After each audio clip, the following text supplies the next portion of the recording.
That 3-month, $10 trillion rally in the S&P just added a few $1 billion more. Live from Studio 2 here at Bloomberg headquarters in New York, I'm Romaine Bostick. And we're kicking you off today on a very historic day, not only for the markets, but also apparently for this show as well. Alex Steele joining us. I'm so happy to be part of the close. It is so great to sleep in by an extra hour, and it's so great to hang with you, Romaine. Thanks for having me. Looking forward to it. Let's kick you off then, as we're about an hour away from the closing bell. Now, if you look at the overall headlines, it looks like it could be a risk-on day. You're looking at the S&P up by 0.2%. The VIX goes nowhere. The 10-year goes nowhere. And you have a crude higher by 2%. Sure, you're at record highs, but it doesn't feel like there's a lot of momentum. And underneath the hood, there are a lot of individual stock stories moving big. And we're going to break all those down for you over the next 2 hours, Romaine. We certainly are, Alex. We talk about that wobbly start to the year for equities, but the S&P, of course, coming off the record day on Friday, finding some firm footing today, could potentially be a new record high, but it's setting up for a potentially interesting confrontation between those technical levels that indicate overbought conditions and the pending slate of corporate earnings needed to justify those elevated valuations. It's a face-off that could feed the naysayers who say stocks are stretched, or maybe it bolsters the case that bulls have laid out that the worry warts out there are just looking at valuations all wrong. It's a bit of a chesty bet fueled by wagers, and not only that a recession risks are behind us, but that economic conditions will be nothing short of rosy. Jason Cummins, the chief economist over at Brevin Howard, says maybe just take it down a notch. In an interview on the Odd Lots podcast, he said the conventional wisdom of economic good times will be just as wrong in 2024 as the predictions for economic bad times were for 2023.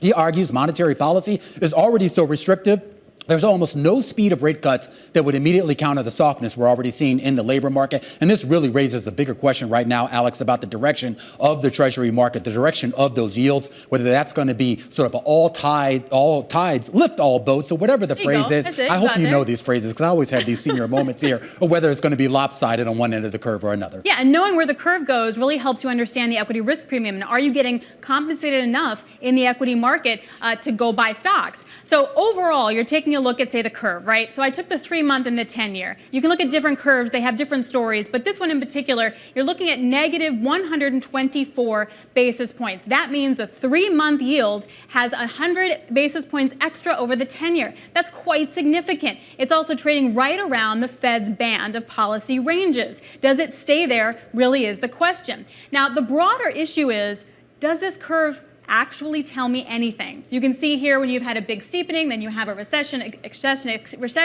but now you're negative 124. I don't know. Does it tell me something? The reason why it's important is what part of the curve moves what when is where you're going to get the key. So the front end of the curve, does it move lower because we're actually seeing potentially more cuts coming down the road, or do we price out those cuts? In which case, maybe the back end winds up moving lower, and that's going to dictate how you want to invest in your portfolio, how much risk you're going to want to take on, what that equity risk premium is. If they're trading right around the same level, well, what's the point in owning equities? And are you getting compensated enough for that? So, Romaine, I feel like that's the broader question that's sort of outlining the market right now. And that's why I wonder if it feels like the equity market rally isn't as exciting as we may have thought, being at record highs for the NASDAQ, for the NASDAQ 100, as well as for the S&P.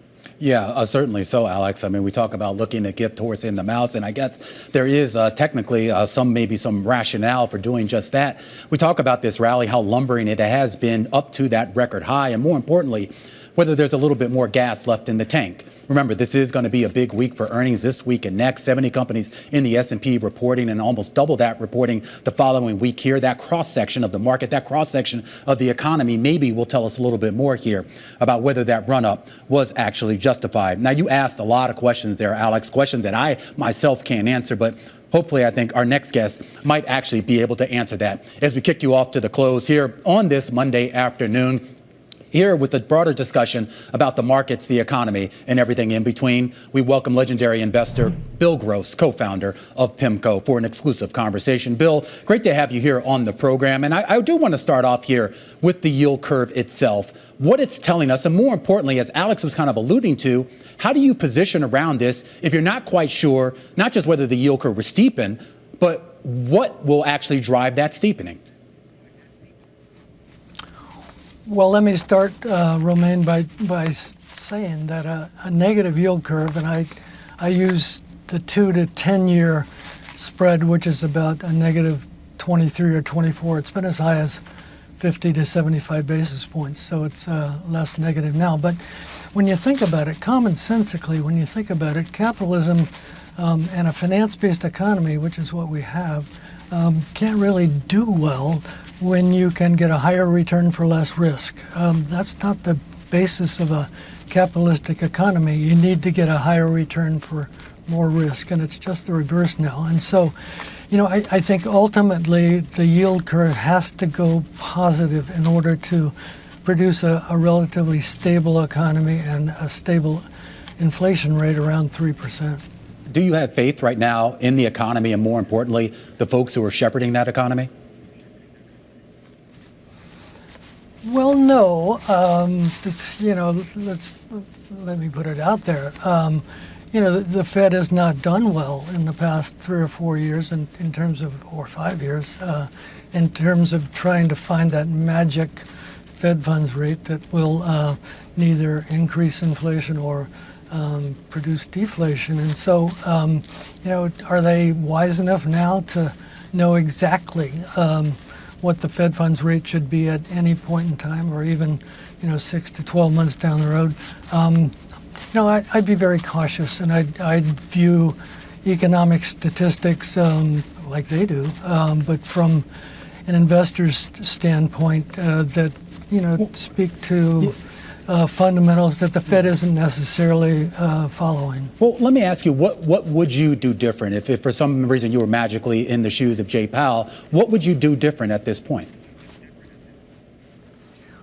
Well, I would stop quantitative tightening. I think that's just not a correct philosophy and policy at this point in time to continue to tighten quantitatively. They should leave the reserve balance around $7 trillion and just see what happens going forward. I also think that, yes, the Fed should lower interest rates over the next 6 to 12 months.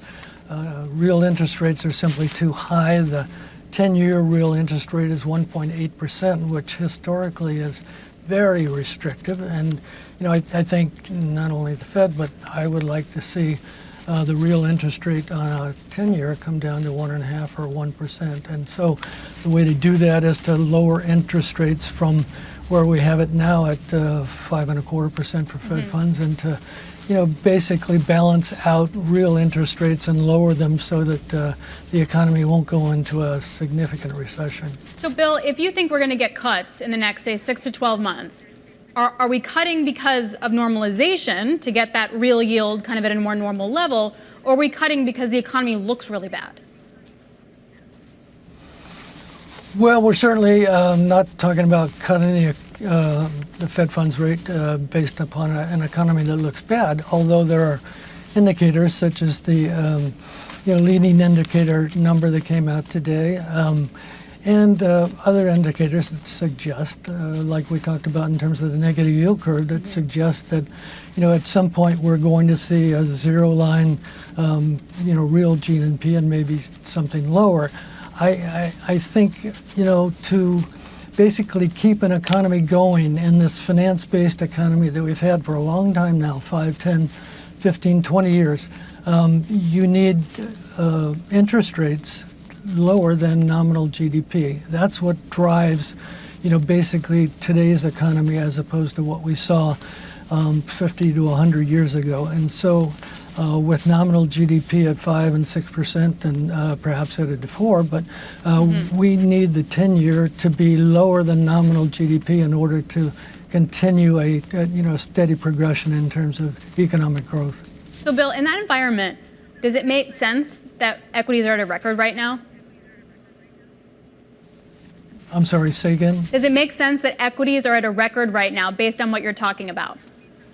Oh, no, I don't think it does. I mean, I've got some historical charts, and others have provided those for me, Bloomberg being one of them, that basically suggest that PE ratios of 19 to 20 times, which is what we're at the moment, and perhaps a little bit lower based on forward expectations, that PE of 19 times is much too high relative to a 1.8% real interest rate. Real interest rates were down at a negative -2%, just as recently as 2 to 3 years ago, and so they've risen significantly, but PE ratios haven't really dropped. And so I think ultimately, and this is a long-term type of statement and a long-term thesis, ultimately PE ratios have to get more in balance with real interest rates, which are relatively high now. That certainly, Bill, seems to be a question for those folks who are looking for an entry point into this market. For those folks who are already invested, and particularly those folks who piled into a lot of those big cap tech stocks, the Magnificent Seven, and even if you broaden that out, basically kind of the top 14 here, is that also a signal that maybe they should be looking for the exit? Well, maybe not the exit, Romaine, but certainly in terms of additional funds going into those Magnificent 7 or 14, as you mentioned. It's probably the time to cool it off a little bit and to put your money elsewhere. That's always a difficult statement in terms of timing, because if I'd said this a month ago, I would have been more of a fool than I might be a month from now. But I think there are values in the market. I'm not suggesting get out of the market. I'm suggesting that perhaps you should be a little more conservative, but you need to be invested. A 5% Treasury bill, yes, that's attractive, and I have some. But basically, there are certain stocks with higher yields, relatively safe dividends that are more attractive to me than the Magnificent Seven. Like what, Bill? Are these places where you yourself have put your own money? Oh yeah. For instance, I've talked about the master limited partnerships for pipelines that yield 8 to 9% with a tax-deferred type of status. And just this morning, Romaine, Newstar, which is one of those MLP pipelines, was not purchased yet, but there was an offer from Sunoco to buy Newstar at a 10 to 15% premium.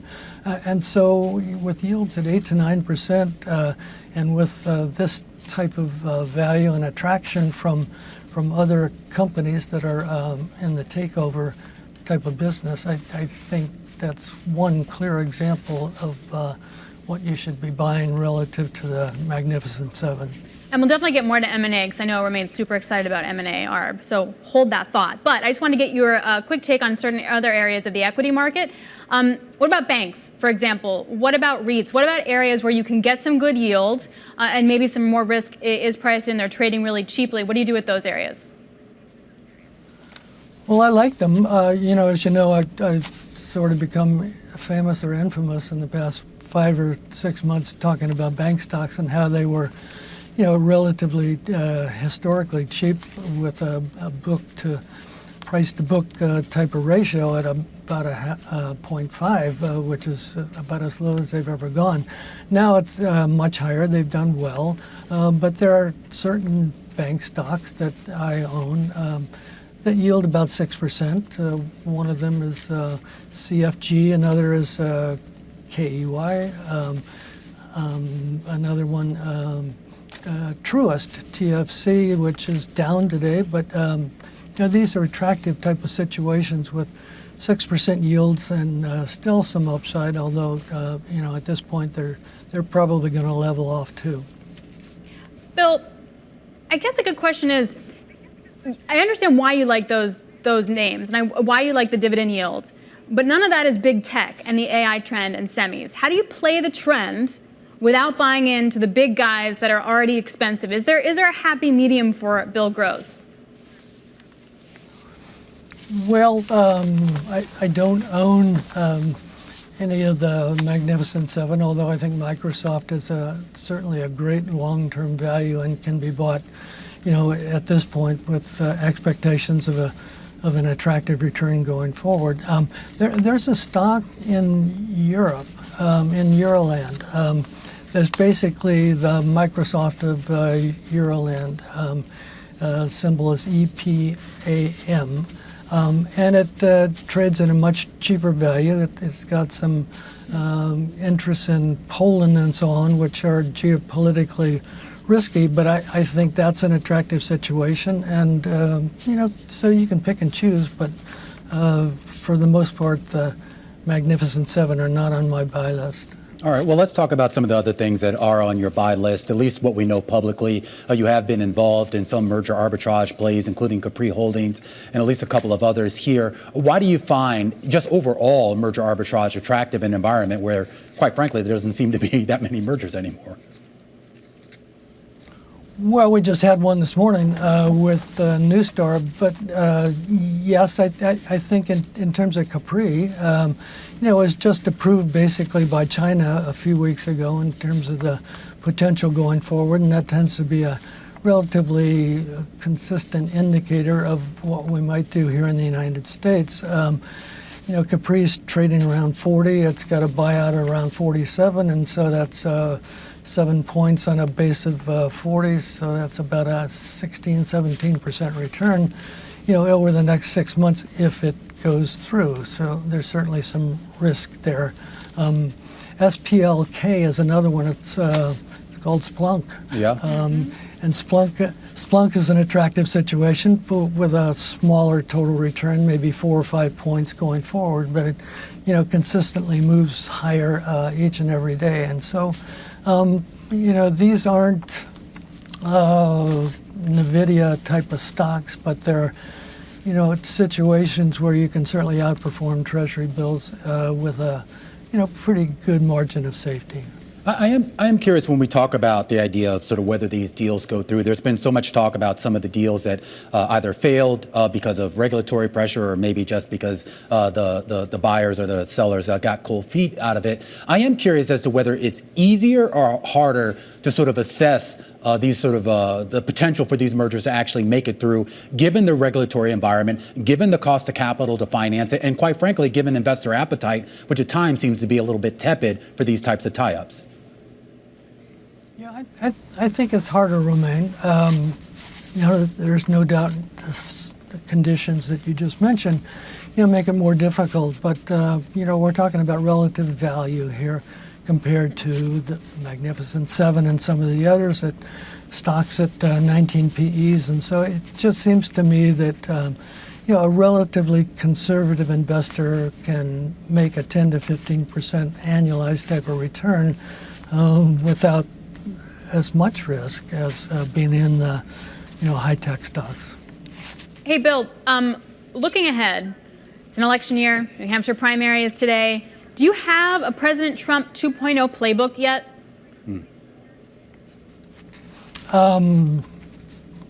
Are you talking about DWIC, digital?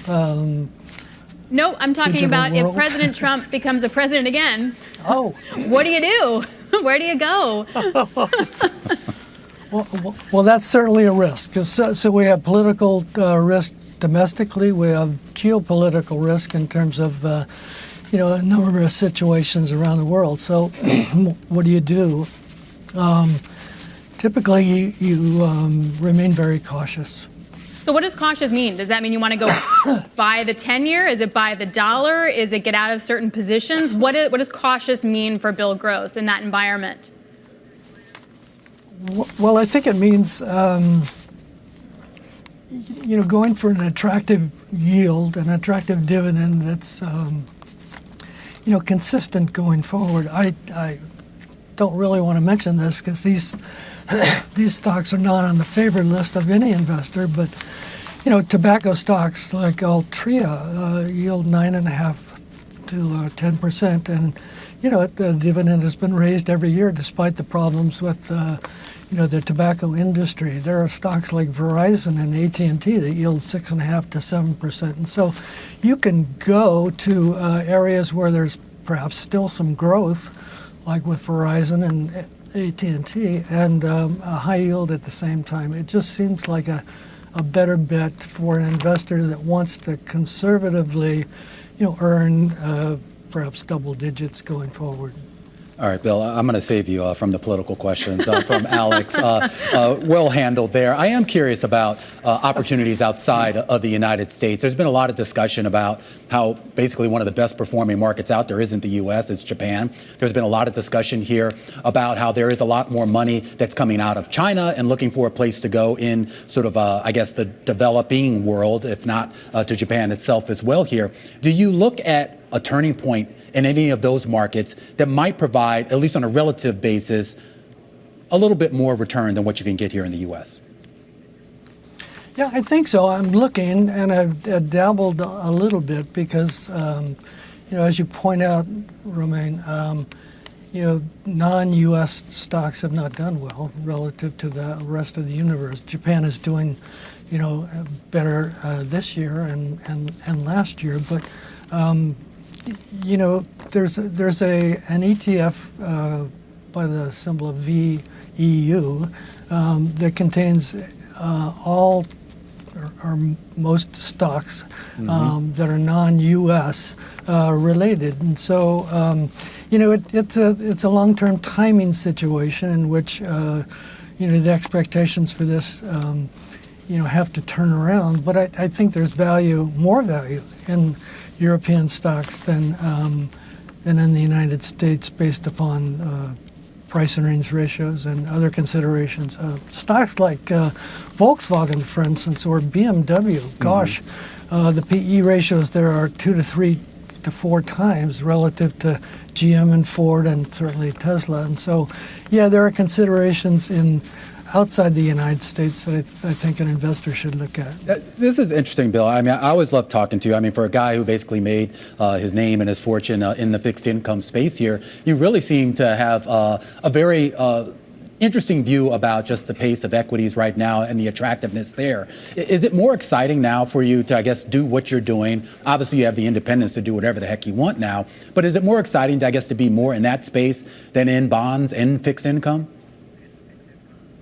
Well, I think it is. The volatility is higher, but to be fair, I'm still in the Treasury market with puts and calls and options, and even if you don't have a bullish outlook on the 10-year Treasury, which I don't, you can still make a decent return by doing a spread trade, a put and a call spread trade that over a month's period of time can provide a decent return. So, it's more exciting to be in stocks. And Romaine, one of the considerations in the stock market is consistent with what I did at PIMCO.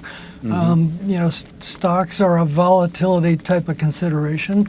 At PIMCO, we sold volatility consistently going forward based upon mortgage pass-throughs, et cetera, and so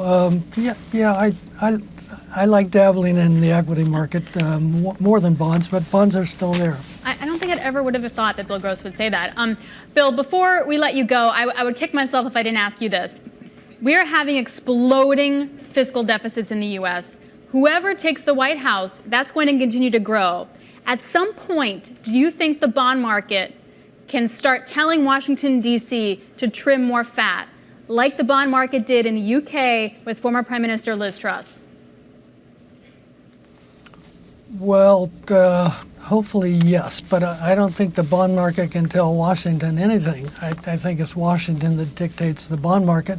Washington is concerned in an election year with maintaining a deficit of $1.5 trillion or more in order to keep nominal GDP higher. And so, yes, I think this election year is important, but I don't think the bond market, even under a supply consideration that suggests higher interest rates, is going to do much good in terms of giving a lesson to Washington. It's vice versa. Do you think we're going to actually see that lesson, I guess, in your lifetime, in my lifetime, or is this just something that our children or grandchildren are going to inherit? Well, demographics argue for a higher deficits going forward with Social Security, with Medicare, with Medicaid. It seems to me that we're in a situation where long-term deficits, as far as the eye can see, are going to be consistently high, not just here, but in Euroland and elsewhere. It's simply a situation now where there's too much debt, and in order to keep that debt rolling and keep the economies rolling on a nominal basis, it's necessary on the part of central banks to to maintain a relatively easy monetary policy, and the same thing with fiscal. I think $1.5 trillion deficits are here to stay. All right, Bill, really appreciate you taking time for us. Always insightful. Bill Gross, of course, the co-founder of PIMCO, helping us kick off to the close here on this Monday afternoon, Alex. Interesting, too. I do kind of find it a little humorous. And he kind of, makes the point that when he was managing those PIMCO funds, he was doing a lot of stuff that I guess would sort of be on the outskirts of the equity market. But he always seems to be very, if not all in on equity, certainly talks about it a little bit more favorably than what he has to say about the fixed income market. Which is pretty funny. I mean, and I appreciate the idea that you have good high yields, like for MLPs, for example, or you're yielding a lot for banks, and you want to get in on that and clip a coupon and get some safety. I get that.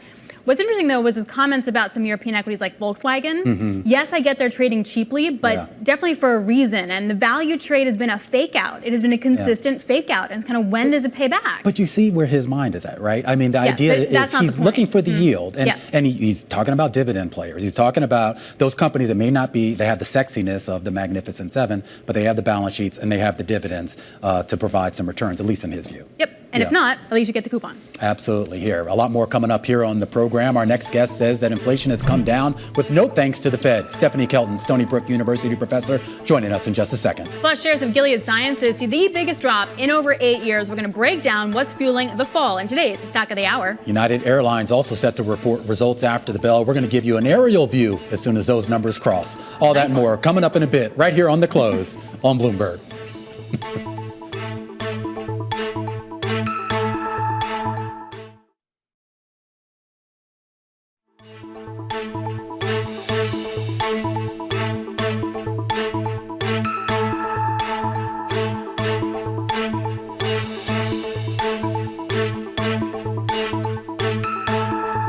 Just about 3:30 here in New York. This is the countdown to the close. I'm Romaine Bostick. And I'm Alex Steele. Okay, I'm looking at a market, record highs, yada, yada. I get that. I don't feel the excitement. No? I don't feel the push higher. A 0.3% gain on the S&P 500 doesn't get you excited? It does not get me excited. Well, maybe this will get you excited because everybody's talking about how we're kind of at overstretched levels. We're almost at oversold conditions on the S&P 500 with that RSI bumping up against 70. But there are a lot of people say, you're looking at valuation too wrong, Alex Steele. Yes. If you really stop and look here at what these companies are able to grow, and more importantly, obviously some of the cost cuts they've made, which also feeds into earnings here, that maybe, just maybe, this is the start of something new rather than just sort of this lumbering doldrums we've been in. I know, but I just feel like how does that feel? We're just finding Are you buying it? No, Okay. We're just finding a way to explain the rally at this point until we get to earnings and can really see if we have true beats and a good outlook. And then, of course, you got inflation in the Fed. We got to see where that goes. Absolutely. Macro. But that's going to be back in picture in a couple of weeks when the Fed meets again. It is. I do love me macro because we're going to talk about that right now. Do you? So I do. Okay. Inflation. Speaking of inflation, really inching closer to the Fed's 2% target.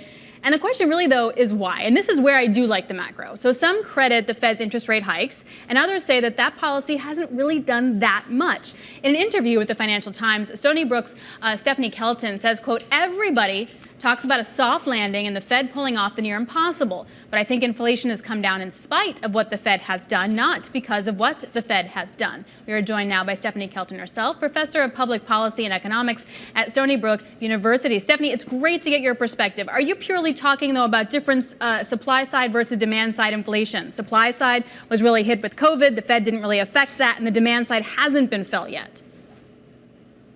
I mean, that's basically what it comes down to. We had a collision with the pandemic and the brittle supply chains. And I'm not suggesting that demand didn't play a role. Obviously, we had big fiscal stimulus. We had a shift in the way that consumers spent income away from services toward durable goods. So all of these things sort of combined to give us the initial impulse with inflation. And then, of course, we had what were essentially a rolling series of supply shocks with new waves of, different variants of the virus and shutdowns taking place at different moments in time in factories and countries across the world. So, yeah, I think most of this is a supply side story, to be sure. So can I imply then that either the Fed rate cuts, hikes haven't been felt and that we're going to see that pain fairly soon, or that the Fed really only affected the housing market and mortgage rates and that's kind of it?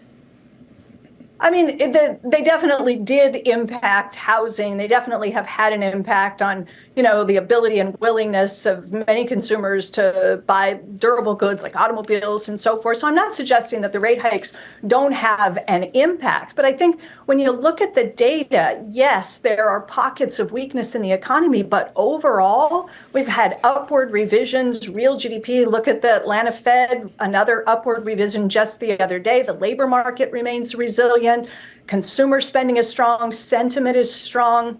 So I think, there are a number of ways that I can actually look at the rate hikes and say, the rate hikes themselves are forcing the federal government to pay out hundreds of billions of dollars in additional interest income each year. That is providing some fiscal support. It's a regressive kind of fiscal stimulus for sure, but it is providing some additional support. And I think that too often is underappreciated in the whole story about why the economy continues to perform as well as it does.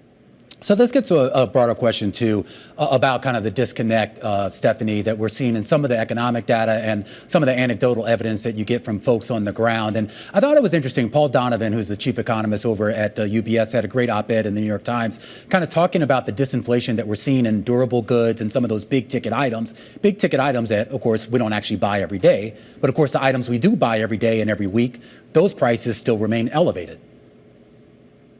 Well, prices remain elevated, but of course, what we're really interested in is the rate of increase. And the rate of increase in the overall price level, of course, has been coming down now on a fairly nice glide path for the better part of the last year. So that's what the Fed is after. It isn't that we anticipate the price level of specific goods. Maybe you're used to walking into the grocery store and paying a certain price for something that you've been buying for a long time, and you notice that it hasn't really come down. And for a lot of consumers, that feels like inflation is really sticking around and not coming down. But of course, that's not what inflation is. So I think you've got to look at the whole, index of prices. And we know that inflation is sharply down. In fact, if you look at some measures, we're running really close to the Fed's 2% target right now. But Stephanie, I mean, you're 100% right. I don't disagree with you. But of course, you also know that a lot of people don't understand the definition of inflation, right? I mean, you do because you're an economist, but there are a lot of folks who just see those elevated prices on the shelves. All they know is I'm paying more for eggs than I was maybe a year ago here. Doesn't that not feed into inflation expectations? And then does that not affect some of the policy decisions that the Fed has to make? I mean, it could, right? Misunderstanding and consumers not having a clear sense of what it means to have inflation coming down. But if you look at the most recent data, again, consumer sentiment and inflation expectations, it suggests that consumers are starting to put the sort of puzzle together and to understand that inflation really has come down. I don't think that there's any evidence really that we can point to say that consumers have, inflation expectations that are becoming unmoored, or that, consumers are expecting inflation to reaccelerate or anything. I think that people have started to come to terms with the fact that, their wages have, in fact, for the most part, kept up and in many cases outpaced inflation, and folks are doing better, and the data and what they're telling us in surveys seems to reflect that. Stephanie, I asked this question in the last segment of Bill Gross, and it also goes into your modern monetary theory idea, that at some point, the fiscal budget is going to be so blown that we're going to have some kind of reckoning with the bond market, and the bond vigilantes are going to put the government to task on getting their fiscal house in order, like we saw in the UK about a year and a half ago with Liz Truss's government.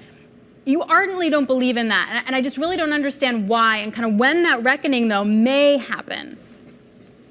Well, okay, first thing is the funds to buy the bonds are supplied by the deficit itself. So if the government runs a $1.4 trillion deficit, it is by definition putting $1.4 trillion into the banking system. That would show up as reserves. But what happens is the Treasury matches the deficit by selling bonds.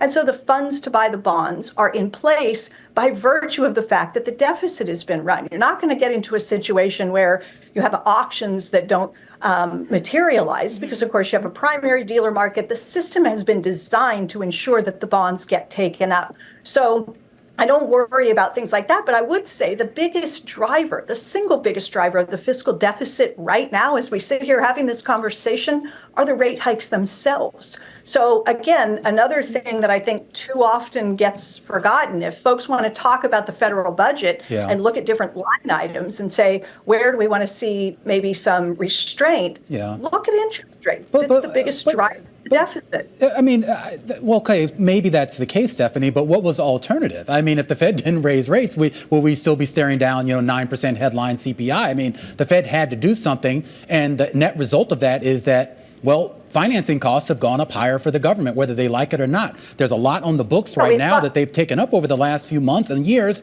that they're going to be paying off down the road at a much higher rate than they would have should rates have stayed that low. So we fought a cost of living crisis by raising interest rates, which raises the price of investment, increases the cost of financing investment, reduces and restricts capacity and supply, increases the cost of financing homes and automobiles and other durable goods. What did the Bank of Japan do? You said the Fed had no choice. They had to raise interest rates. I don't think that's right. I think the Fed could have taken a different read of the situation, as the BOJ did. The Fed could have said, look, we don't think raising interest rates is the right way to address what is largely a supply side problem. In fact, we want to encourage borrowing and spending and building of capacity. The Bank of Japan did not raise interest rates through this entire period. Inflation went up because it was a global phenomenon, and it has come crashing down in Japan the way it has around the world without the need for monetary tightening. So I do think there was an alternative path. So you think if the Fed had taken a similar tact and basically been more patient, we would have still seen the CPI rates and the other inflation metrics come down? Sure, because the things that drove it up abated. And that was already, I think, always baked in. As the supply chains healed, as the labor market healed, as the pandemic abated, as things got back to normal, inflation was always destined to come back down.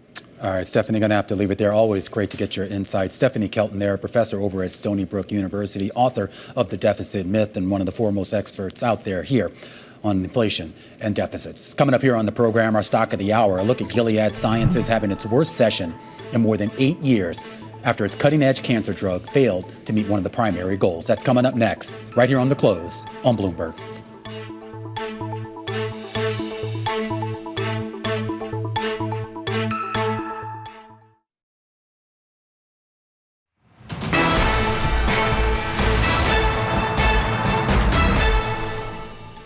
Time now for our stock of the hour, a closer look at Gilead Sciences, the pharma company having its worst day going back to 2014. Abigail Doolittle joining us right now to explain why. Why is it down? Yeah, and this really stands out. It's a huge binary event, clearly, and it went to the side of people not successful making their bets. And the reason that stands out is you have a lot of smart money in this company. There's hedge fund managers who only do healthcare managers. They put in a lot of research to this, and they got it wrong. And now what they got wrong was what we're talking about is there's a cancer drug, their therapy called Trodelvy.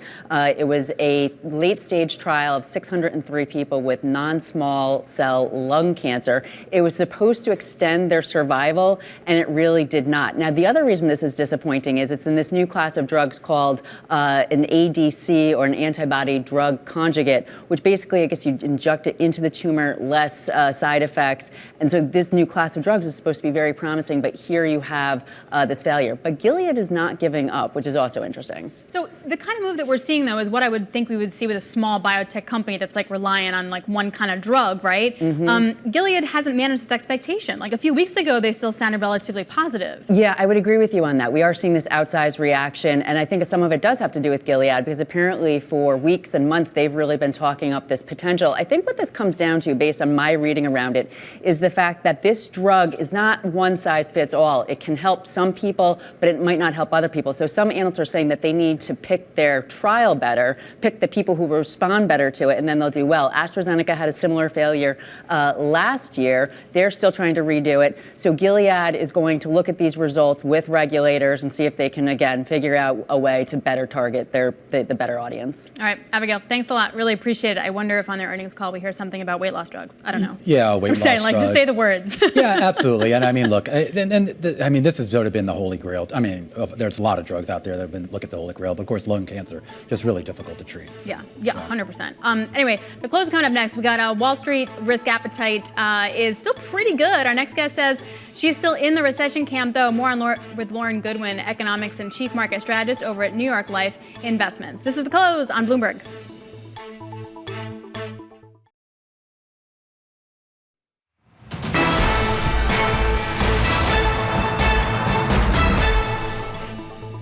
This is the countdown to the close. Romaine Bostick here alongside Alex Steele. 10 minutes until we get to those closing bells, Alex. And yes, Alex Steele, you may not like this rally, but it is a record high. I'm trying to get excited by it, and I just can't. But yes, you're record high, NASDAQ 100. You're at a record high with the S&P. But within that, don't forget the Dow Jones Industrial Average. Oh, don't forget the Dow Jones. Yeah, everyone loves the Dow. But there were some really interesting stories in the mix of that. One is Archer Daniels Midland falling the most on record at a 3-year low. It's like a double whammy. Cut its earnings outlook, and also its CFO was placed on leave because of accounting issues. And Stifel just like took it to town, just like crushed its price target. You don't want to see it. Yeah, you never want to have a headline saying CFO resigns amid concerns about accounting. Like it's not like it being inappropriate. It's like accounting. And also, there's like 5 of these big guys. So having one of them go under a lot of issues is a big deal. And then the flip side, you have Western Digital. It's a semi. It's Morgan Stanley's top pick among U.S. semiconductors. It's just kind of the have and have-nots. Those stories I'm jazzed about. Yeah, well, look, I mean, we take a look at the S&P 4852 right now. And of course, these are all individual stock stories making up the aggregate story as well. Lauren Goodwin joining us right now. She's the economist and chief market strategist over at New York Life Investments, helping us count down to the closing bells. Chief market strategist, that has a nice sound to it. So give us your chief market strategist outlook here, because Alex says this rally is way too much. It's gone too far. She hasn't actually said that, but there are a lot of people saying that, and they're really wondering whether the run-up we've seen in prices is actually going to be justified by corporate and economic fundamentals. I'm with Alex on this one. I think we are right back in Fed pivot purgatory. We've seen risk assets move higher really across the board as a result of the meaningful improvement in financial conditions that the Fed has engineered. But we're also looking at almost 12% earnings growth expectations for this year. And so for that to happen, we'd have to have growth reaccelerate, because earnings growth was 0% last year. And if growth reaccelerates, I think we have inflation. So I'm a little bit worried about the equity market moving forward. Yeah. One thing that I'm curious about, too, is just this idea, we talk about the 2 years or so since we had the last record high back in early first day of January 2022. And the idea that we went through the 2-year period, we didn't actually have sort of a real recession. We didn't really have a real bear market, if you think about it here. So are we kind of jumping the line in a way that's going to come back to bite us? I think that if we learned anything from the last couple of years, it should be that it does not pay to sit the market out, even when every economist, strategist, and chief of anything is suggesting that economic growth is going to slow. I do think that economic growth is liable to slow this year, but so do the folks who are cheering for a soft landing. And so despite those realities, it's been about being in the market and about staying invested, looking for quality and yield. And so I think those tried and true narratives are likely to serve investors well. And when you say slow, that means slow, not an actual contraction, right? We do. I'm just we have to clarify sometimes. We do expect that we'll see a mild recession this year, but a couple of caveats to that. The first is that, again, everybody expects economic growth to slow this year. It's just a matter of which side of zero you sit on, a little above the line, a little below the line. But the other caveat I'd add is that even though we do expect a recession, I don't think that's actually a pessimistic view for risk assets in the medium medium term. Of course, as economic growth slows, you're likely to see equity market valuations tumble. You're likely to see spreads widening. But then you also see some of the factors contributing to this sticky inflation environment abate, and you probably get a much more benign credit cycle. So I actually think a recession sooner rather than later is a more optimistic or constructive view for risk assets. So I want to get your take. I was interested, the Atlanta Fed had a paper, like a staff paper out, talking about inflation, and basically saying that the Fed doesn't need to exert any more effort to bring inflation down. Like reaching that last mile is not actually going to be that hard to get to. What do you think about that? Like to draw that kind of aggressive conclusion kind of feels like the Fed can be okay where they're at, which would be constructive for risky assets. Yeah, and it's one of the things that I think is really stumping Fed watchers, including myself right now, which is that after a couple of years of focusing only on inflation, which was appropriate, the Fed has navigated this kind of shift in framework, which may also be appropriate to the point of this paper. When I say shift in framework, I don't mean that they're looking at completely different things. Inflation and labor market data still matter.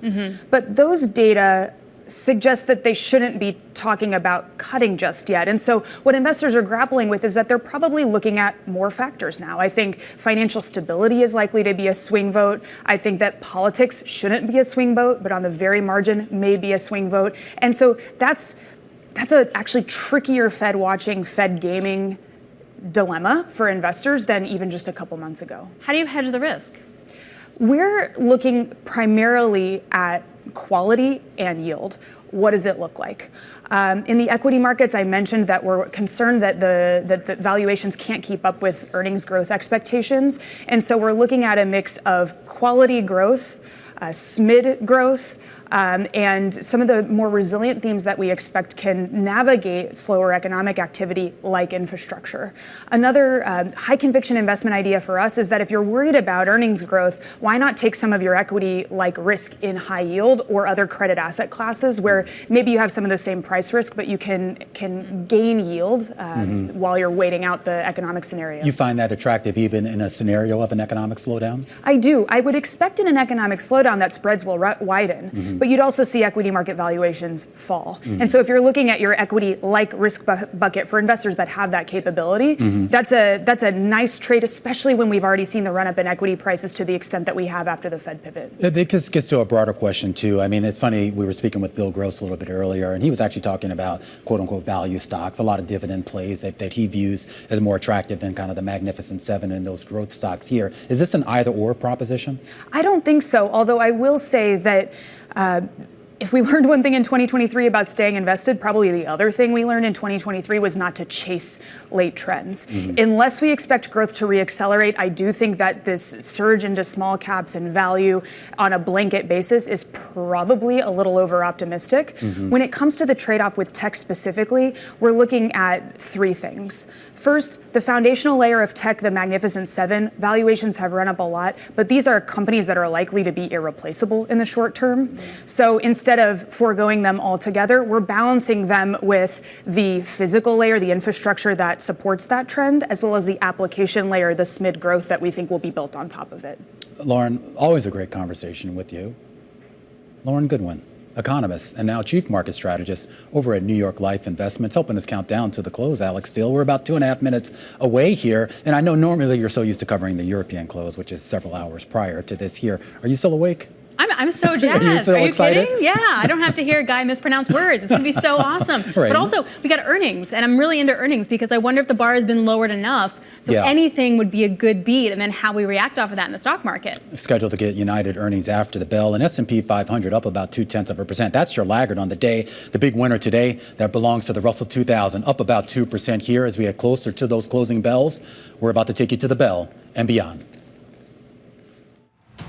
Beyond the Bell, Bloomberg's comprehensive cross-platform coverage of the U.S. market close starts right now. And right now, we are 2 minutes away from the end of the trading day. Romaine Bostick alongside Alex Steele. We're counting you down to the closing bell, and here to help take us beyond the bell. It's a global simulcast. It used to be 4 people. It's gotten so big it has to be 5. Scarlet Fu, who you know, joining us now. Tim Stenovic, who I think you know, also joining us now. And let me introduce to you Carol Masters, Everyone the knows newest kid Carol. on the Nice to block. meet all of you. Everybody knows Carol. Come on now. We're in a 5-box, you guys. This feels huge. There's room There's there a for a 6. story. Can we just scoot It is them true. over there? It is true. Why not? Look at you guys. Look at everybody. Yeah, look at us. I know we feel a little outnumbered right now. Maybe we should just widen, maybe make. Yeah, I I know. will 3 say- of us on TV. Be careful. I missed you all at the top at 3 o'clock. Yeah. You know? I'm so used to just being able to hang out and all get together. He was just stuck with me. He really wanted other people. That's the subtext, but that's not what I said. Tough stuff. So an interesting trade, right? We're off our highs in terms of the equity markets, pretty broad-based. So we're definitely seeing a risk-on trade here. But I really do feel like the countdown is to next week's Fed meeting. I know we get GDP this week, but I really just feel like we're all trying to figure out. You're jumping that far ahead. I am. Well, where are you? Well, we get United earnings, we get Oh, Tesla, that's true. Netflix, and next week we get a bunch of other tech I'm a companies. jump But don't kinda worry, go gal. ahead, jump forward to the 31st of January. I'm looking at something that I know Romaine finds incredibly important, which is the way that Bitcoin has moved in recent days. Oh, is it Romaine, higher? I thought Bitcoin only went up, but He now uses Bitcoin to buy his ties. it dropped I've heard. below $40,000 today. You know, I thought the ETFs were supposed to be, energized Bitcoin, energized But they crypto. happened. They happened. It So happened. now it's okay. And Now now- you can, move on. Now people have sold. Yeah. Oh, I mean, in fairness, though, I think a lot of the advisors we've spoken to say it's going to take some time. All this is going to flow through the registered investment advisors, and they need a little time, I guess, to come up with their sales pitch. Maybe not. Yeah. Or buy the rumor, sell the news, guys. Just straight up buy the rumor, sell it. All right, we are getting the clapping and the cheering on Wall Street on this Monday afternoon. An extension of the record high rally from Friday extends to record highs here on this Monday. An S&P 500 closing higher by about 11 points, 0.2%, 4850 and change. The Dow Jones Industrial Average also at a fresh record high, up 138 points, cracking the 38,000 level. The Nasdaq Composite, of course, still not near its record high, it's still up 49 points or 0.3%. But the outperformer on the day, you find that in Dow Transports up 2%. You find that in the S&P 400 mid-caps up 1%, and you find that in the Russell 2000 up 2% here on the day. All right, guys, before we move on, I think we are getting earnings right now out of United Airlines. If you want to jump right to them, everybody jump in the pool here with 4Q adjusted EPS coming in at $2 a share. That is a beat. The street on average was looking for $1.69. And as far as the revenue itself, operating revenue also coming in as a beat, guys, $13.63 billion versus a street estimate of $13.5. Yeah, quite a pop here in the aftermarket, up 1.3% here. Talking about the metrics, definitely some outperformance here. What I really, though, am kind of waiting for, and I think maybe it's going to come on the call, is I am curious about the impact from those Boeing planes and whether or not there's a great story on the Bloomberg already where the United Airlines CEO is a little frustrated by what's going on at Boeing, Alex. So I'm looking for some color around that. Yeah, but the golden measure to this is passenger revenue per seat mile, and that came in pretty solid. It missed estimates by like 2 cents, but it came in pretty solid at $16.85. And I do want to point out their full year adjusted earnings forecast score of 2024 is still higher than estimate. So they're basically raising that over $10. And remember, this is a stock that has tumbled quite a bit since Delta came out with its cautious forecast for 2024. So a lot of bad news has been priced in. So this stock move in after hours trading of up 3.5%, you got to keep in mind the context here. Yeah, excuse me. I'm glad you mentioned Delta, Scarlett, because the entire airline industry, Roman, has been hit since Delta came out with that cautious forecast.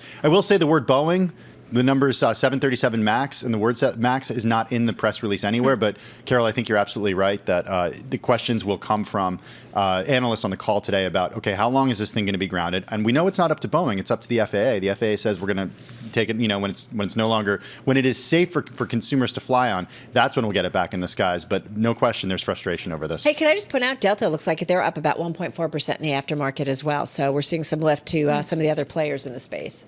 Yeah, absolutely.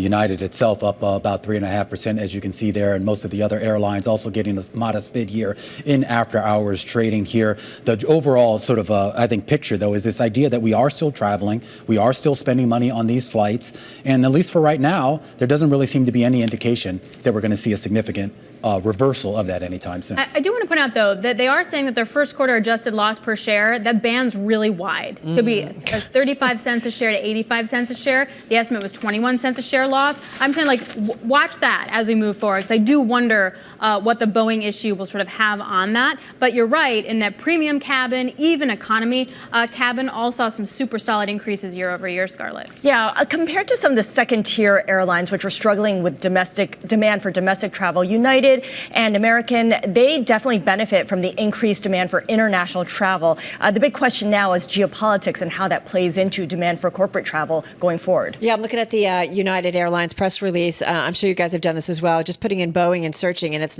so far not coming up at all, but we'll see what we get kind of later on the call, guys. Yeah, again, I want to go back to the idea of understanding from the company what they're expecting when it comes to the front of the plane here. I mean, that's been a big question over the last couple of years. Okay, post-pandemic, people are traveling more. Yes, we're seeing more leisure travel. There was pent-up demand for Europe over the summer. But are business travelers traveling to the same extent that they traveled at before the pandemic? With the advent of Zoom, with the use of Zoom, Romaine, with hybrid work, are people getting into the front of the cabin as much as they were? Because that is where a lot of the money comes from. It certainly is here, and at least we know anecdotally the answer to that is probably no. But the question is, the airlines, at least for right now, have found a way to sort of make up for that revenue in other ways. I guess how much of a runway do they have to continue doing that? Yeah, I use all my miles, guys. Like it's way back to the plane. I'm Well, sitting you next to better the use them bathroom in the up back. soon because they're getting rid of all those programs. I know. That's why I'm done. I'm toast. Makes it hard. Anytime I travel, it's definitely all over. Yeah. I do just want to point out also in this release, they talk a lot about this idea of sort of cost convergence across the industry. And this has obviously been a big part of the story for keeping these companies profitable here. But they kind of paint it less as a United specific story and more as something that's more industry wide here. And I just think it's kind of interesting the way that they're framing that. Do you think cost convergence refers to economy plus, that idea that in between business and economy, you have something in between where you pay a little bit more and you just squeeze out some more margin from And those you feel better customers? about yourself because you got to do that? You're allowed to bring a bag on the plane. You actually can stretch out your legs? You can not bend your knees the whole time. I don't know. It's interesting that you bring that up, Scarlett. It is a product that's very popular outside of the U.S. Not necessarily economy plus, but like the, there is a real market outside of the U.S. for something that's premium but not quite business class, and it hasn't really caught on here in the U.S. I will say, though, for the first time, and I'm trying to think the last trip, but over the last few months, taking a business trip, and seeing empty seats, which I feel like I have not seen in a long time. So I don't know what that says, whether there's some pushback and maybe people aren't, maybe the business travelers aren't traveling as much, but it was just kind of an interesting thing to notice. Were you able to move up? No, they don't let you move. Nobody gets to move. Yeah. That's called capacity. I feel like it's artificial capacity right now that kind of keeps those seats full here. Nevertheless, United now the second biggest mover, at least gainer, I should say, in after hours trading up 6%. Yeah, just watch on the call, though, because they did forecast that worse than expected loss this quarter because of the grounding of the Boeing, and there was a great report out before their earnings crossed. The CEO, Jack Kirby, is really angry at Boeing. I'm sort of putting the angry on there, but are very upset about Boeing and the management there. Yeah. So they don't have a lot of choices, but yeah, still. like what's he going to do? Yeah. Go out and buy planes elsewhere? Well, I mean, to that point, they do actually talk about an Airbus plane in the press release. They said they took delivery and flew the first revenue flight of the airline's first A321neo. Okay. The new aircraft is achieving the highest customer survey results in the entire fleet. Okay. There's no comment about a Boeing plane getting high customer satisfaction results. Well, yeah, because they're grounded for checks, so there's that. No one wants to bring it up if they don't have to. Are they and of course buying they're more going of to those, have to. though? That's the question. Sorry? Are they going to buy more of those?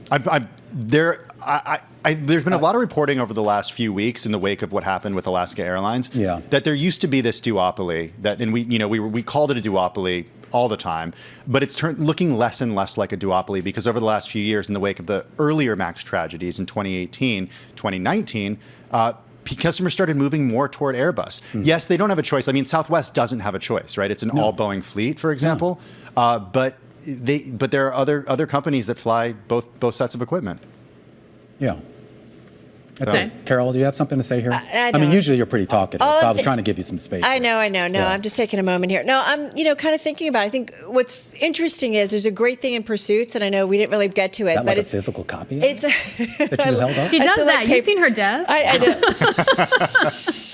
But anyway, it's where to go in 2024. People are still traveling. You guys have talked to people. I mean, people still want to go places. Maybe they might go more domestically if they're getting squeezed in terms of their pocketbook. Like that's what I want to watch. Can consumers still have enough money to kind of go places, or do they stop going overseas? Or are they going to start doing more travel? As long as you rate your miles and use them all up, then yes, maybe. I have no miles either, Alex. I'm done. I've used them all. TBD, Miles. All right, watch the airline group in the after hours because it's definitely on the move to the upside. It's certainly something we're going to follow into the Tuesday trade. I was busy. I'm just, this great list where I want to go. Transylvania is on the list. I saw, yeah. I gotta Really? make it there. It's a real place. That's actually, Well, oh my gosh. It's supposed to be beautiful, right? Okay. Our apology for all of our Transylvania. Beautiful and also very affordable. It's like the least expensive place on the list. Yeah. There's a reason. There's a reason. All right, guys, that's a wrap. Welcome, welcome. We love you, Alex. So fun to have you here as part of this party, our market party. That's a wrap, though. Our cross-platform radio, TV, YouTube, Bloomberg Originals. Folks, we'll see you again tomorrow. All right, and the party continues right here on Bloomberg Television. A deeper dive into those results out of United Airlines. Helene Becker, senior research analyst over at TD Cowen, going to be joining us in just a second as we say goodbye to Alex, say hello to Scarlett. Stick with us. A lot coming up here on The Close on Bloomberg.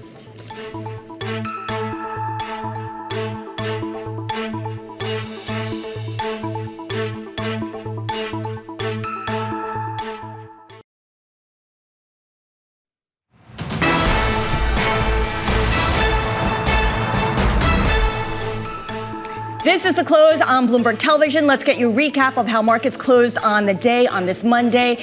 We had big caps at record highs at the end of last week, and we continue to build on those advances with the S&P 500 and the NASDAQ 100 setting new highs, new all-time highs. The NASDAQ closing at 17,330, the NDX, the S&P 500 at 4850. Not a whole lot of movement in the Treasury market, modest moves in yields across the curve, and there was no real market-moving economic data, and of course, we are on Fed speak blackout right now because the FOMC announcement comes on January 31st. But there is movement in the oil markets. WTI moving up past $75 a barrel, Brent above $80. Concerned about potential supply tightness after a Ukrainian attack on a Russian fuel terminal raised concerns about some supply disruptions. Let's go back to the equity market for a moment here because there is the Magnificent Seven and then there's everyone else. And for all the talk that there would be some kind of broadening out of the rally this year, yes, it happened, but only to a point. The white line here is the S&P 500, and there's a record high today at the very end there. The blue line is the percentage of S&P 500 companies that are trading above their short-term trend line, the 50-day moving average. At the start of this month, it was at about 92%, but it's come way down, and last week it fell to 71%. So that's something to keep in mind here in terms of the durability of this advance.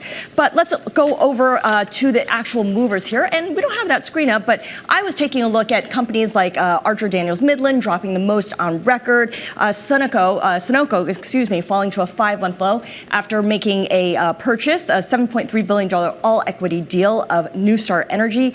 And, of course, Citigroup rising as much as 3.1%. Warren Buffett, one of the biggest shareholders, saying he's on board with Jane Fraser's restructuring plan. Ramin? All right, nice wrap up there, Scarlett, here as somewhat moved, of course, during the cash session. When we take a look at what's going on here in the post-market, one of the second biggest movers out there right now on a percentage basis is United Airlines, out with results just a few minutes ago. Abigail Doolittle standing by with the readout of what we learned. Abigail. Indeed, Romaine, and investors liking these results so far, even though they're somewhat nuanced. So first of all, to your point, we do have a nice percentage gain. United Airlines right now up 5%, heading to, if this was a trading day, it would be the best day since the middle of December. They beat earnings, adjusted earnings in the quarter that was by nearly 20% to put up $2 per share. Revenues came in line.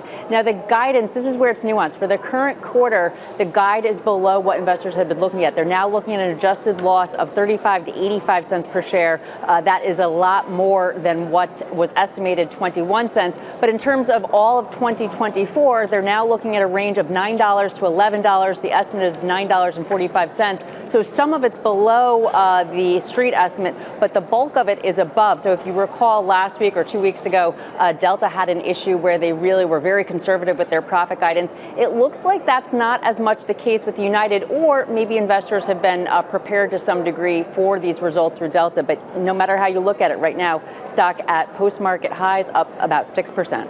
All right, Abigail Doolittle, a nice breakdown there. Helene Becker joining us right now, TD Cowen senior research analyst, to walk through not just the numbers here, but really kind of what folks should be expecting, Helene. We're looking at shares of United higher by about 8% now here in after hours trading, despite the fact that they're forecasting a slightly wider loss than maybe what the street was looking for here. What's the optimism? Where's that coming from? Hi, Romaine. So I think a lot of it is that slower capacity growth is always good for the industry, or at least that's the supposition by investors, because if airlines grow slower, you don't run into an overcapacity situation, and you can raise ticket prices, which basically have been coming down more recently. So slowing growth is really helpful.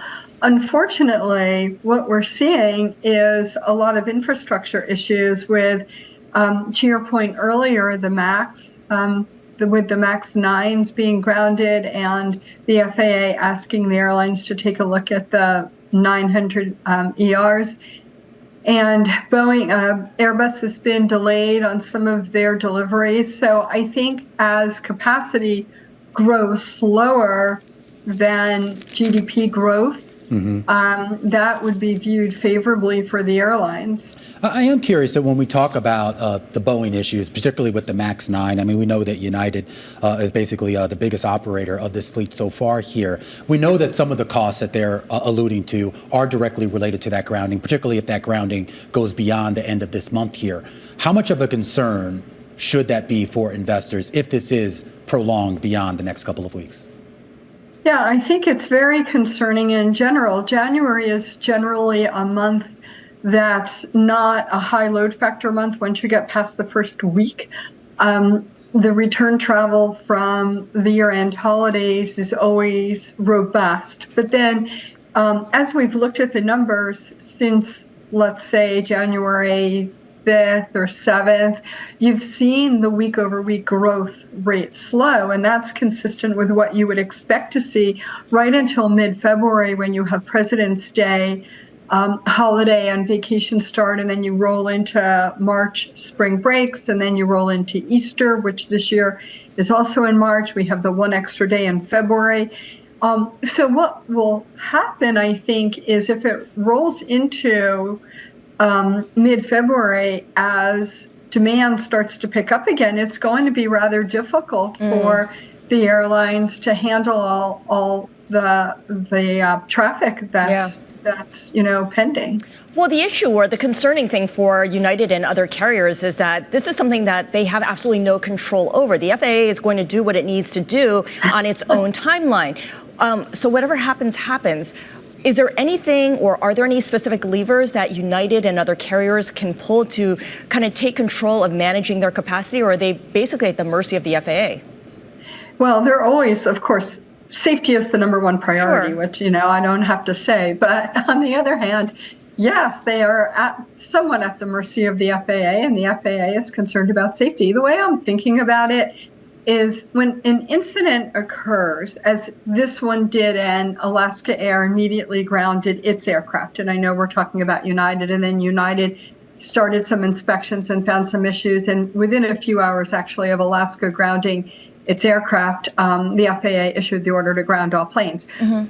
Okay, so that's problematic for the first few days because you have these planes scheduled. But as you move further away from when the incident actually occurred, you're able to backfill the capacity with other aircraft. And of course, that's what the airlines are doing now. And to your point about February 1st, we're also thinking that by February 1st, this should hopefully be somewhat resolved, because as you get, it's easy to reaccommodate passengers easier in January when you don't have a lot of demand versus getting into February and March where you're going to have a lot of demand. And this is something we'll be watching for when they hold their earnings conference call. We were talking earlier about Delta's cautious outlook for 2024 and how that triggered a real re-rating of airline stocks across the board. You had United falling about 14% since then, at least before today's post-market bounce.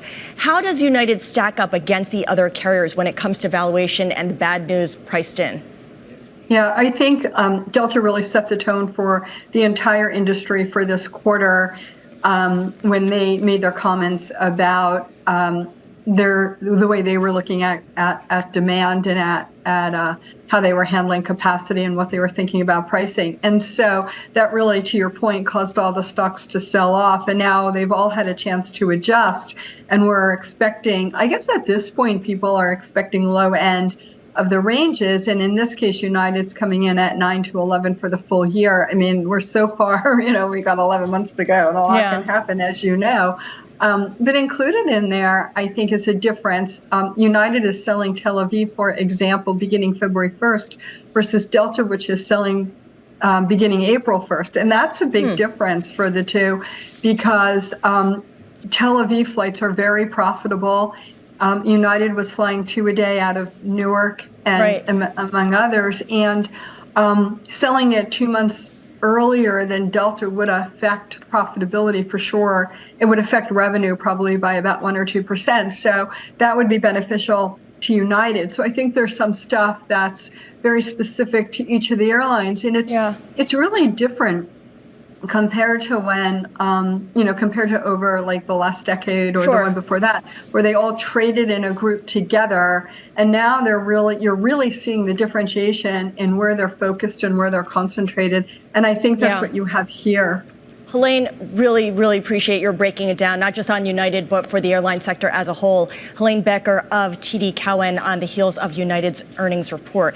And Romaine, I think about, what's going on with United and, of course, JetBlue and how they've got to manage through this interesting situation now, too, following the blockage of their plan to buy Spirit Airways. Now they're going to move forward by appealing that ruling, but it's going to be a tough road. Yeah, it's going to be a tough road. It's going to be a long road, and a lot of questions as to whether Spirit actually has that runway, pun intended, to actually sort of navigate this year. I mean, how many pieces have we seen already sort of written about this in the media that basically, look, the clock is ticking. Yeah, and a lot of analysts saying that they may have no choice but to file for bankruptcy protection. Absolutely. All right, coming up, we're going to focus on the top three and take a look at the top three movers and shakers at the center of the day's big stories. This is The Close on Bloomberg.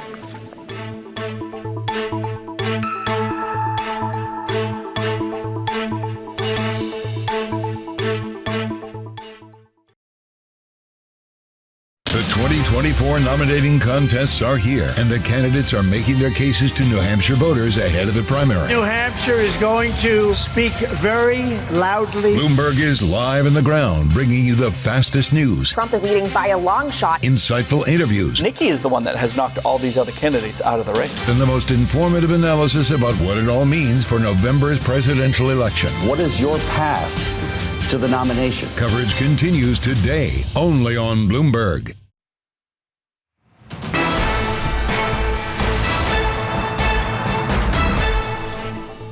This is The Close. It's time now for the top three, where we take a deep dive into the people at the center of the day's top stories. And first up is Christine Lagarde. Not everyone at the European Central Bank is pleased with her leadership so far. She's about halfway through her 8-year term. Just over half of respondents in a staff union survey deemed her presidency as either poor or very poor, and more than 53% said she's not currently the right person for the job. I'm sorry, who were these people surveyed? These are people who belong to a union at the ECB. Okay, all right, because I'm just curious, I mean, are they criticizing her monetary policy decisions, or they're criticizing how she's running the ECB internally? That is a great question. Apparently, she was criticized for spending too much time on topics unrelated to monetary policy and going too frequently in the, quote, political domain. Okay. Talking about politics and the like. I get it. Other big world events. Okay, all right. I mean, I don't know whether that's true or not here. I mean, she obviously gets asked a lot of questions to weigh so she's answering the questions. Politics, and like I said, she leads a bank that has, more than a dozen members that all have different, sometimes political ideologies. So that's a fair point. Why point. wouldn't it not come up? Exactly. And, to the union's points, the results were significantly worse than those for Mario Draghi and Jean-Claude Trichet in the past. All right. So. Well, a little bit of a ding on her, and a big ding here on our next person that we were keeping an eye on. His name is Vikram Luthar. You probably haven't heard of him, but up until yesterday, he was the chief financial officer over at Archer Daniels Midland. Of course, this is the giant commodities trader here.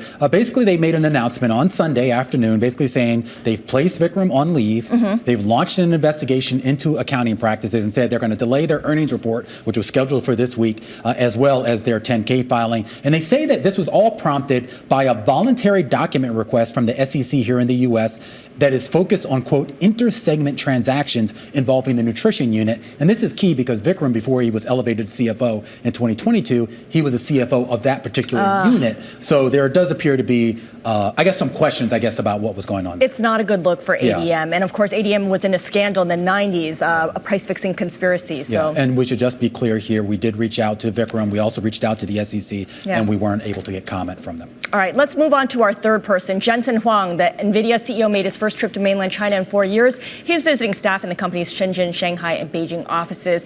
And interestingly, he was there to celebrate the upcoming New Year. So there are pictures of him released in which he was not wearing his trademark leather jacket. He was actually wearing a colorful vest and dancing on a stage. Again, this was in celebration of the upcoming Lunar New Year. Yeah, I mean, great for him. Of course, I think the celebration is going to be whether he can sort of navigate the geopolitical issues right now. He's a man, of course, who wants to sell chips to the world, and the U.S. government at least says there's some of those chips we don't want you to sell to China. Yeah, it's a tricky place for NVIDIA and for Jensen Huang to navigate for sure. All right, coming up here, we're going to open up the almanac. On this day in 1984, a major tech company released an ad that changed personal computing forever.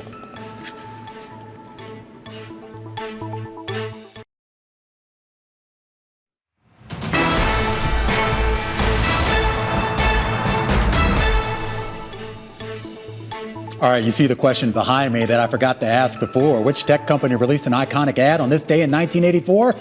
Apple. Let me set the scene for you. January 24th, 1984. Here, we talk about the release here of that Super Bowl ad. It was shortly after halftime for Super Bowl 18 when one of the more curious advertisements of the night aired. You had that athletic woman in those colorful clothes, running through a sea of men dressed in drab gray, launching a sledgehammer through the movie screen to herald the release of the Apple Macintosh. Of course, it was billed as a nonconformist personal computer. And of course, it was a direct jab at IBM and still one of the most talked about television ads ever. Apple creative director Lee Clow actually weighed in on the interview with Bloomberg Businessweek. Take a listen. 1984 wasn't designed to only run on the Super Bowl. It was designed to have a media life beyond the Super Bowl. But the board of directors at Apple decided it was irresponsible since it didn't show the product and the product wasn't even available yet to continue running it. All right, but how effective was it actually selling computers? 250,000. That was the number of Macintosh units shipped in 1984, well below Wall Street expectations, though Apple says it could have sold more if it just had the production capacity. Now, whether that's true or not, we've come a long way since then, and that brings us to our big number of the day. 260 million. That's how many personal computers, desktops, and notebooks shipped worldwide last year, 2023, led by Lenovo, HP, and Dell, not Apple. 260 million sounds like a lot, but that's also down 14% from 2022, according to preliminary data by IDC. But despite the shift to mobile devices, researchers see a potential rebound in PC demand because of artificial intelligence. Chip foundry TSMC is betting that more AI work will be done directly on consumer devices like PCs. NVIDIA, Intel, AMD, Lenovo saying the same thing. They've already touted what they see as a once-in-a-generation AI-fueled change for that market as well. As for Apple, its attention is a little bit focused elsewhere on smartphones and wearables like the Vision Pro. In fact, in 2023, it sold only 22 million Mac desktops and laptops. That amounted to less than 8% of its total corporate revenue and less than 10% of the total market for PCs worldwide. Yeah, but then look what happened. So I guess that's the thinking that the Vision Pro will surf a similar trajectory as well. All right, let's shift from technology to travel because more U.S. consumers are prioritizing vacations this year, even if it costs more to take one. More than 2/3 of travelers say that they're expecting to fork out more bucks for their vacations, with most citing inflation as the main reason why. And if they go over their initial budgets, many are prepared to simply spend more. That's according to the first Bloomberg Intelligence U.S. travel survey. Joining us now to give us some more details is Jody Lurie. She is Bloomberg Intelligence Senior Credit Analyst. And Jody is actually joining us from Royal Caribbean's Icon of the Seas cruise ship, where she is, lucky for her, doing field research for her work. Jody, fantastic to speak with you. Tell us a little bit about what you learned from this survey and how it affects how you think about corporate bonds from these leisure companies, these travel leisure companies. So I think what was the most interesting piece of this survey, Scarlett, is our narrative has been that consumers are done with revenge travel, right? Revenge travel was a concept where they were cooped up post-pandemic, just spent like crazy the past 2 years, and come 2024, they might pull back a little bit. Well, we're not necessarily seeing that, right? So yes, inflation is causing people to travel more, but more importantly, people are willing to travel more on activities and experiences. People are willing to push beyond their budget if they need to spend more on vacation. And we're seeing that in the data, and we're seeing that as we talk to the companies. I mean, you mentioned that I'm on Icon of the Seas, not just talking to Royal Caribbean, but talking to other companies within the sector. They're seeing similar trends. It's not necessarily equally weighted across the sector, though, and I think that's the key, and that's what makes 2024 different than 2023. Well, that's what I'm curious about here. And maybe, I mean, since you're, somehow managed to convince your boss to send you on a cruise, let's talk a little bit about the cruise industry, because that was something, remember when it shut down during the pandemic, everyone's like, oh, this is going to be the death knell. And as soon as those COVID restrictions were lifted for the cruise lines, everybody rushed back. I mean, let's face it, cruise line people are a certain type of people, if you will, to put it diplomatically here. So does that end up being the real bright spot in the travel industry? Romaine, I mean, let's take a step back. I'm here completely for research. I didn't have to convince anybody to put me on it. So beyond that, though, yeah, I mean, I think so. Cruise people are dedicated people. There are the return cruisers who are dedicated, but we have the new to cruisers, and those new to cruisers are going on cruises. The number of people before this, and this is anecdotal evidence, but the number of people before this Icon of the Seas test voyage came up to me and asked me about it was way more than I've ever seen. I mean, I haven't seen buzz about something like this before. And I think, it's likely because it is the biggest, but the just the narrative around cruises in general has been so incredibly positive, and the momentum around them has been strong. And that's coming off of very negative sort of press a few years ago. And we're seeing it in the bond market, and that just carries over, in my opinion. I think everything that happens in the bond market sort of filters into the rest of the world, even if people don't realize it. And so when you have this positive comeback story in the bond market where, Carnival and Royal Caribbean and Norwegian are all paying down their debt very quickly, you now have this scenario where it's just flowing into the story of these companies. It's making for a much brighter sort of scenario. All right, Jody, great to catch up with you. Jody Lurie over at Bloomberg Intelligence. Her and her team have a great survey here on U.S. travel and leisure trends for the new year, including, of course, that cruise ship that she's out there sailing on right now. We continue our focus on travel here on the back of those earnings out of United Airlines. The Point Sky founder and CEO, Brian Kelly, he joins us right now to talk a little bit more about some of these trends. And we were just talking about with our own analysts here about cruise lines and just, how rabid cruise line people can be. So I'm not surprised that maybe that side of the travel industry holds up. But are we going to be spending money elsewhere outside of just cruises? Oh, yeah. The airlines are going to see record sales this year. Over Thanksgiving, we saw the most amount of passengers go through the TSA, 2.9 million people. And it's looking like it's going to be a really robust year, especially in the front of the cabin. The premium cabin ticket sales are what drive the airline's profit. So, the big three airlines have invested a lot in new business class, and I think it's going to be another really busy summer with people paying extraordinary amounts to go to Europe and Asia and beyond. Well, I am curious as to exactly what they're going to be doing. Right before the show, Brian, I was listening on repeat to Shake It Off by Taylor Swift, as I do every day before our show here. And unless she's going to be touring for the extent of the year, and Beyonce and all the other big folks that, of course, set the world on fire in 2023, is there going to be a reason for us to actually go to some of these places? Absolutely. Asia is the big hotspot now. I think a lot of, myself included, I'm actually going to Tokyo next week, and I just so happen to be there for the first night of Taylor's Asia tour, and I'm excited to go. Funny enough, unlike the U.S., where Taylor Swift caused huge spikes in hotel prices, Tokyo is the opposite. I'm staying at the Peninsula for $500. And the reason is in Japan, it's illegal to resell tickets to concerts. So basically no one is coming in from out of town in February to see her in Japan. Luckily, I have a connection there and I'm able to go. But it was kind of funny to see hotel prices at their historic lows when I'm going. But yeah, I mean, a lot of people are going to be going to Europe this summer to see Taylor.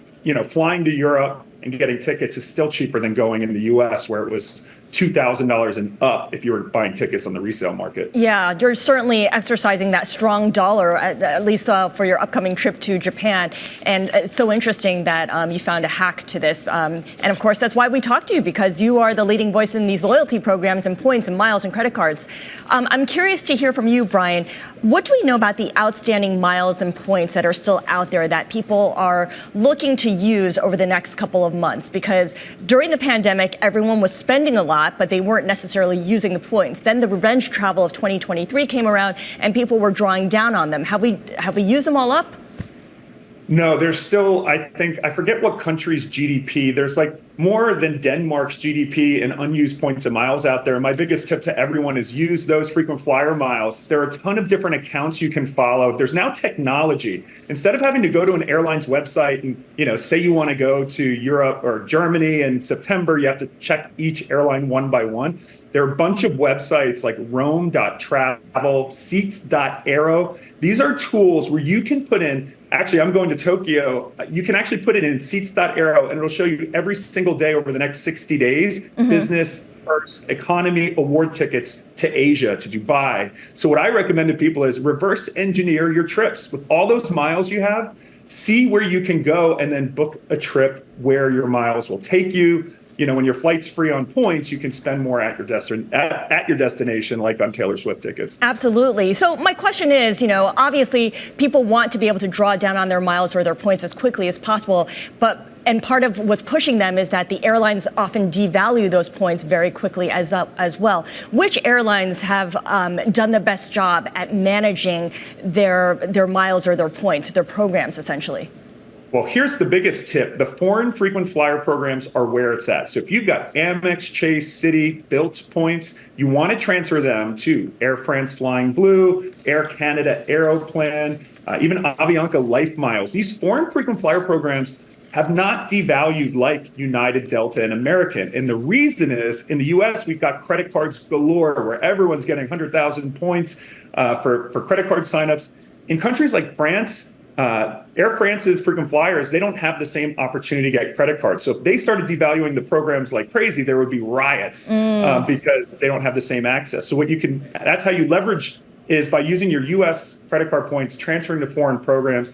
I booked this summer Air France business class, multiple dates, multiple tickets, me, my nanny, my child, for 50,000 points each way, business class. So the deals are out there. You just have to know how to find them. All right, you got to do the legwork, but yeah, 50,000 points to do that sounds pretty incredible. Brian, thank you so much for joining us. Brian Kelly is the points guy and Remain. I mean, this is a whole game. It's actually not, it's beyond a game. It's something you have to kind of master. As Brian was telling us, it's a lot of time spent trying to figure out how to get the most for your points. Yeah, well, that's why you built a whole business called the Points Guy. I certainly don't have the patience to actually go through that game. I mean, I try to play it every now and then, but I always feel like I just end up losing and paying whatever the airlines and the hotels. Me too, and then I'm just like, you know what, I just got to cash it in while I can, right? Yeah. All right, let's talk a little bit about what happened. Just give you a recap of how the markets closed on the day. Record highs for the S&P 500 and the NASDAQ 100. In fact, within the S&P 500, 83 companies made 52-week highs, 3 companies made 52-week lows. So that just gives you a sense of the breadth of today's advance. And the Russell 2000 was the big winner on the day, gaining more than 2%. I'm also highlighting Macy's, gaining as much as 4.5% after rejecting the $21 share takeover offer from PE firms, which said it lacks compelling value. In response, Arkhouse's managing partner said he's hopeful the offer can be increased if Macy's opens up the books. They got to increase it. I mean, 21 was just ridiculous. I mean, anybody who can just do back of the envelope sort of evaluation could see that. I mean, they have a lot of assets on their books right now. Real estate? That are probably worth more than that, 18 or whatever they're trading at now, 18, 19 bucks a share. So to only offer a premium up to 21, I would have told them to kick rocks too. That would have been your response, kick rocks. What about Citigroup? Who's buying them? Citigroup is up as much as 3.1%, or did gain as much as 3.1%. Warren Buffett reportedly told the CEO, Jane Fraser, to keep going with the lenders reorganization. So he's saying a big thumbs up. An endorsement from Warren Buffett. You can't get much better than that, right? Yeah, the stock now has 12 buys, 14 holds, and 2 sells. All right. It's come a long way. Yeah, absolutely. All right, this is the close on Bloomberg.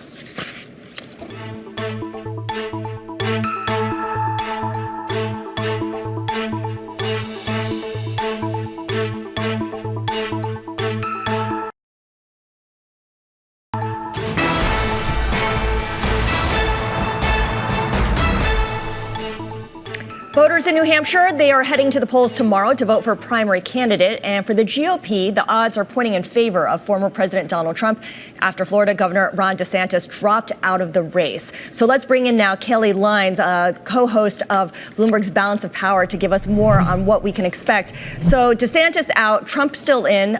He is, of course, leading in the polls. Nikki Haley moves up a little bit. I mean, what are people saying in terms of whether she can actually pull off a victory tomorrow? It's going to be an uphill climb, Scarlett, for her to actually pull off a victory here in New Hampshire. She herself and even her most powerful surrogate here in New Hampshire, Governor Chris Sununu, have really set the bar at second place, which in a two-person contest, which it now is technically losing. But they say a strong second, anything stronger than she put up in Iowa, is going to be considered a win for them here. The fact of the matter is that polling leading up to today, the polls that dropped today, in fact, show that Trump is leading her by a wide margin. One of them showing a 19-point spread. That would be the Suffolk University poll that's running daily. Others, like the Monmouth University poll, show an 18-point spread. So they're pretty consistent, and they pretty consistently show that Trump is in the lead here. It's going to become a question, of course, of turnout, as there is a more moderate Republican independent voter base here in New Hampshire. How much of some of those undeclared voters could actually come out and show up for Nikki Haley tomorrow is the question. An upset is not entirely out of the question, but a lot of the strategists I'm talking to here seem to think it is inevitable that Trump ultimately wins in New Hampshire and by extension becomes the Republican nominee. Well, that's the part I have to quibble with. We're talking about two states here, and while I understand the wide margin of victory means a lot of folks think that this is basically in the bag, but of course we know there's still a lot hanging over Trump in terms of his legal issues. And I'm wondering, is there incentive, and more importantly, is there willpower coming out of the Haley campaign to continue this and see this through, even if she falls short in New Hampshire and even some of the other primaries? Well, what they're messaging right now is she will at least be taking this to South Carolina, her home state. That primary, of course, is about 4 weeks away on February 24th. Super Tuesday follows that about 10 days later on March 5th. She does have the resources. She has the backing of Americans for Prosperity Action, the Koch-backed PAC that has been showing out to support her and did so in Iowa as well. So it wouldn't be a resource question. It really is kind of a headwind question, as you have more and more former candidates, Ron DeSantis, including Senator Tim Scott, the senator from South Carolina that Nikki Haley appointed, lining up behind the former president. It's just going to get tougher as the going continues, theoretically, if her candidacy can really withstand that. But to your point, Romaine, we don't know what's going to be happening by July when the Republican nomination convention actually is taking place. And theoretically, you can still be polling delegates in these other states, even if you aren't outright winning them. That is a very far into the future hypothetical, though. Yeah, we should point out there's even some members of her own state there that aren't even necessarily backing her here. It'll be interesting to see what shakes out here tomorrow night. Kelly Lyons and the whole team at Balance of Power out there in New Hampshire. Be sure to tune in for full coverage right here on Bloomberg of that primary process. Still ahead here on the big program. We're going to set you up for what to watch here over the next 24 hours. We'll be back in a moment. This is The Close on Bloomberg.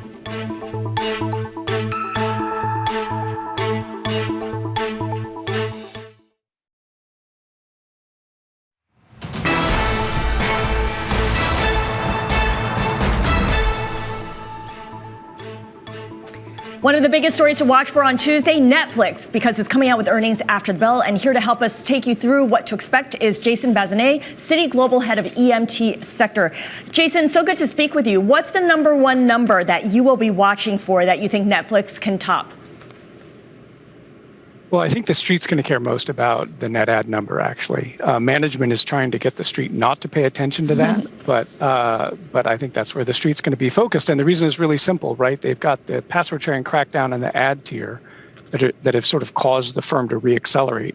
And people are keenly interested in sort of the magnitude of success that those two initiatives will have, not only for the quarter, but over the next couple of years. And this gets to the question, though, when we talk about what Netflix really wants folks to focus on, Jason, and the idea here, of course, what we're all really going to focus on here. Are we setting ourselves up for potential disappointment simply because Netflix has kind of moved the goalposts? Well, I would phrase it slightly differently. I mean, the reason I'm a little bit nervous is Netflix went from a stock where nobody cared about the ad tier, no one really believed it was going to happen, and now you look at the consensus numbers. They've got accelerating top line growth to 13%. They have record EBIT margins. They have content spend sort of nominally flattish at $18 billion, and record buybacks. And so you're now at a point where the sell side is expecting all sorts of good things to happen. And the buy side is actually on some of the key metrics even ahead of the sell side. So the setup doesn't strike me as particularly favorable, and that's one reason we recently downgraded. And recently, I mean, when we talk about the last earnings report, there was a lot of focus on cost. But of course, this is a company that still thrives on content. Content, as we know, is expensive and it's not going to get cheaper here. What do they have to sacrifice if they do want to continue to cut costs? Well, this is a big debate. I mean, our view is that content costs are going to have to march higher, closer to $20 billion next year. There's a big debate on the street. A lot of investors think that Netflix doesn't have to spend that amount of money. And, our view is just based on what Netflix has done historically in terms of how much of their revenue growth they've plowed in the business. But it's a real debate because we've never really seen a business model like this, right? Where it's direct-to-consumer streaming. So we don't have a lot of Hey, Jason, I'm just going to interrupt you for just 1 second here. We're actually getting some breaking news on Netflix right now. Apparently, we're just learning that Scott Stuber, who is the head of the film division over at Netflix, plans to leave Netflix in order to start his own company here. I don't know a great deal about him, but I am curious, when you have somebody like that leaving a company here, a company, of course, that basically sort of thrives on that film division here, is that concerning to you at all? No, I think in general, the street looks at Netflix as it's all about the business model. It's actually less about management. I mean, I think if you went back a few years when Mr. Hastings stepped down, maybe there was a little bit of anxiety, but relatively modest. My general sense is the street cares much more about management teams when you're going through a strategic pivot, which a lot of traditional media companies are doing. But right now, Netflix, they're viewed as having the best mousetrap, and therefore sort of the key man risk is less than it would be for a lot of other companies. All right, Jason, appreciate you taking time. Jason Bazinet there over at Citi. A little bit of a preview, Scarlett, what we're going to get out of Netflix. Those earnings, of course, will be coming after the bell tomorrow. We'll have full market coverage of that. We also want to dive a little bit deeper into some of the other potential catalysts for the markets tomorrow, and that includes additional earnings. Yeah, we have in the morning General Electric, Johnson & Johnson, Halliburton, P&G, and notable for Halliburton is you start to get some of the big energy companies starting to report as well. And of course, the macro is going to be in focus as well. We're expecting to get a decision out of the Bank of Japan. Yeah, the Bank of Japan will likely hold policy unchanged, keeping its negative interest rates. But at issue is what happens with the yen. It's at 148, getting close to that level where there's usually some intervention at 150. And meanwhile, back here in the United States, we were just talking about it here. The presidential primary continues on. A big test for Nikki Haley in New Hampshire. Yeah, but I mean, at this point, it's pretty much former President Donald Trump marching his way to victory in New Hampshire, given how far ahead he is. Yeah, though a lot of people are holding out hope, particularly some of her donors and supporters here. And then, of course, we come back here to the U.S. We were just talking about Netflix and film divisions. We're actually going to get the real Oscar nominations. Remember a few weeks ago where they came out with some random list of nominated, but they weren't like for any of the things? Yeah. So now we learned the big ones: the best film, best actor, all that stuff. Best director, all of that. I believe Barbie and Oppenheimer will be topping a lot of those lists. What's your favorite movie of 2023? I really liked Barbie. All right. Well, we'll see what gets the nomination tomorrow. We'll have full coverage of that as well. Balance of Power is coming up next, right here on Bloomberg.